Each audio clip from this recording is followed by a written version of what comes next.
শিক্ষার্থীবৃন্দ, ইংলিশ পণ্ডিত চ্যানেল থেকে সকলকে স্বাগতম জানাচ্ছি। আশা করি তোমরা সকলে ভালো আছো।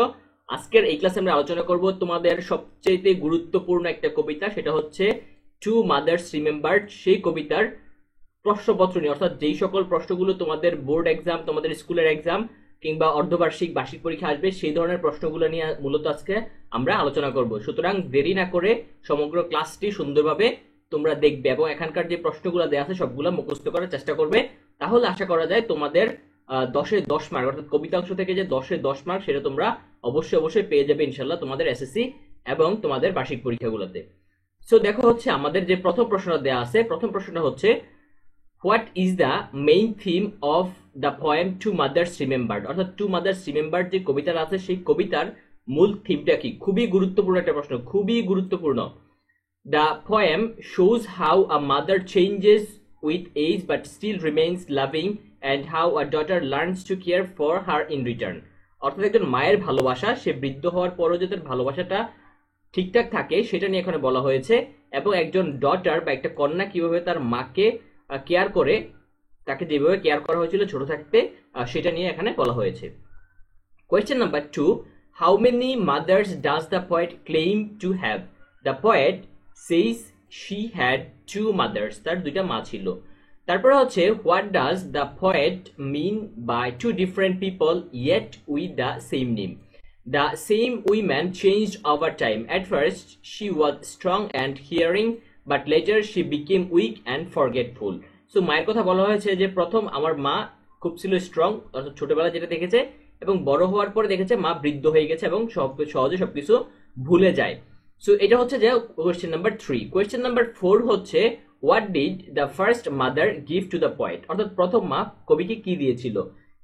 She gave birth to the poet, প্রথমে তাকে হচ্ছে জন্ম দিয়েছিল। লাভড হার, তাকে ভালোবেসেছিল। এন্ড টচ হার ভ্যালুস, তাকে মূল্যবোধ শিক্ষা দিয়েছিল। এন্ড হেল্পড হার গ্রো, কিভাবে বড় হতে হয় সেই জায়গায় হচ্ছে তাকে সাহায্য করেছিল।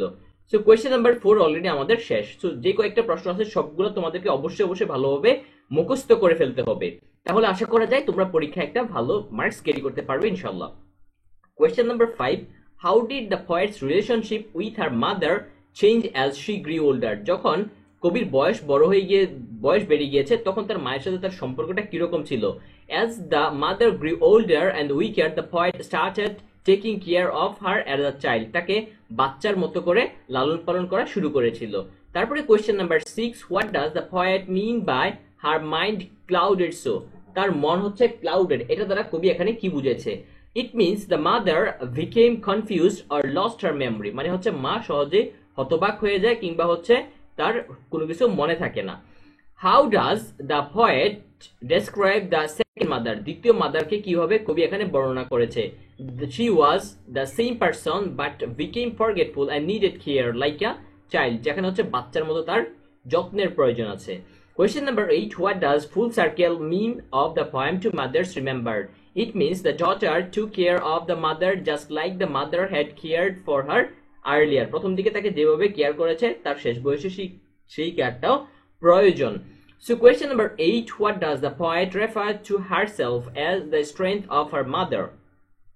কোন জিনিসটাকে এখানে সে রেফার করেছে বা বর্ণনা করেছে তার মাকে স্ট্রেংথ হিসেবে তুলনা করতে?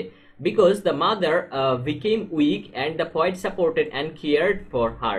Question number 8, what messages does the poet convey to her own children in the poet? Two mothers remembered, অর্থাৎ টু মাদার্স রিমেম্বার্ডে কি ধরনের মেসেজ সে তার সন্তানকে দিবে বলে উল্লেখ করেছে? She tells them to love their mother always, তার মাকে সবসময় ভালোবাসার কথা বলেছে। Even if she changes, যদি সে পরিবর্তন হয়ে যায়, because she loved them all her life, সে হচ্ছে তাকে সমগ্র জীবনে কি করেছে? ভালোবেসেছে। তারপর হচ্ছে কোয়েশ্চেন নাম্বার 11 কোয়েশ্চেন বলছে how are the two mothers different from each other. দুইজন মা কিভাবে একে অপরের থেকে হচ্ছে ভিন্ন? The first mother was strong and took care of the poet, the second mother was weak and needed care, দ্বিতীয় মায়ের হচ্ছে কেয়ারের প্রয়োজন আছে। Question number 12, how are they the same, তারা দুজনে কিভাবে একই রকম? They are the same person, তারা দুজনেই হচ্ছে একই ব্যক্তি। Only her behavior changed, not her face or name, তার নাম অথবা বিহেভিয়ার পরিবর্তন হয় নাই।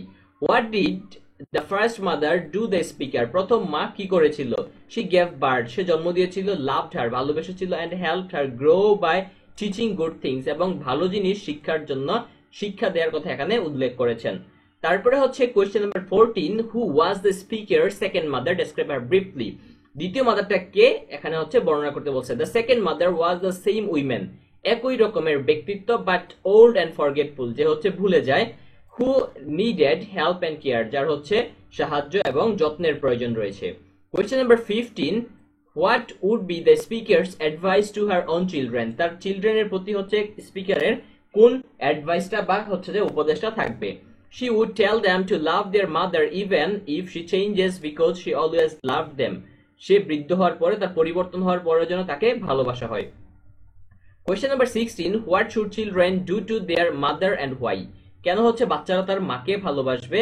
হ্যাঁ, হোয়াট শুড কি করা উচিত তার মায়েদের প্রতি এবং কেন? Children should love and care, তাকে ভালোবাসতে হবে এবং যত্ন নিতে হবে, ফর দেয়ার মাদার, তার মায়েদের জন্য, because she loved and cared for them first, কারণ তাকে হচ্ছে ভালোবাসবে এবং তার প্রতি যত্ন নিবে, এটা হচ্ছে প্রথম দায়িত্ব। তারপর হচ্ছে question number 17, do you like this poem and why? তুমি কি কবিতাটা পছন্দ করেছো এবং কেন? Yes, because it shows how love between mother and the child stays strong even when things change. যখন পরিবর্তন হয়ে যায় তারপরও মা এবং সন্তানদের মধ্যে যে ভালোবাসার বন্ধন থাকে, সেই কারণে আমি এটাকে পছন্দ করেছি। Question number 18, who are the three women referred to the poem?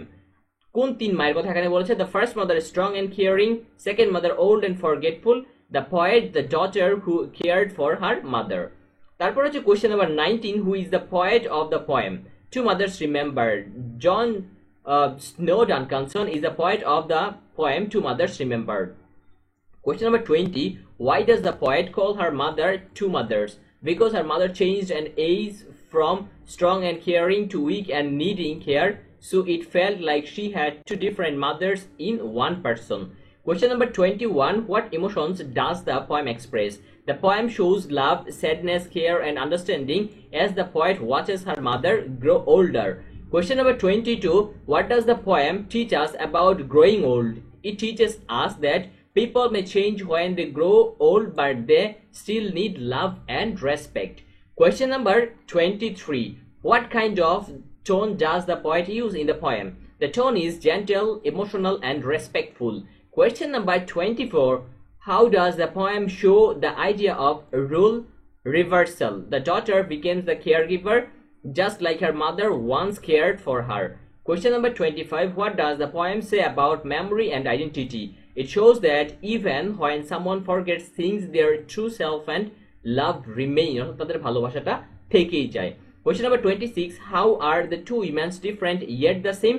দুইজন মা ভিন্ন হওয়ার পরে কিভাবে একই রকম থাকে? They are the same women, but her behavior changed. She was strong before, but later became weak and forgetful. What does the poet inherit from her first mother? The poet inherits love, life lessons, strength, and care from her first mother. প্রথম মা থেকে কোন কোন জিনিসগুলো সে শিখেছিল? Question number 28, why does the poet emphasize loving both mothers? Because both mothers are the same person, and she deserves love no matter how she changes. তারপরে question number 29 question হচ্ছে, how does the poet portray the mother-daughter bond? The poet shows a strong loving bond that lasts even when roles change and the daughter becomes the caregiver. তারপর হচ্ছে question number 30, what lesson does the poem teach about caregiving? The poem teaches us to care for our parents with love and patience, just like they cared for us. So here is the end of our question for today. So I hope এই ক্লাসটা তোমাদের ভালো লেগেছে। আজকের ক্লাসটি যদি ভালো লেগে থাকে অবশ্যই চ্যানেলটিকে সাবস্ক্রাইব করতে ভুলবে না। পরবর্তী ভিডিওতে আমরা পরবর্তী পোয়েমের কোয়েশ্চেনগুলো এভাবে দিয়ে দেবো, যেগুলোর তোমরা এসএসসির জন্য ভালো করে নিজেদেরকে প্রস্তুত করে নিতে পারো। পরবর্তী ভিডিওর আমন্ত্রণ জানিয়ে আজকের মতো এখানেই শেষ করছি। ধন্যবাদ সবাইকে। আল্লাহ হাফেজ।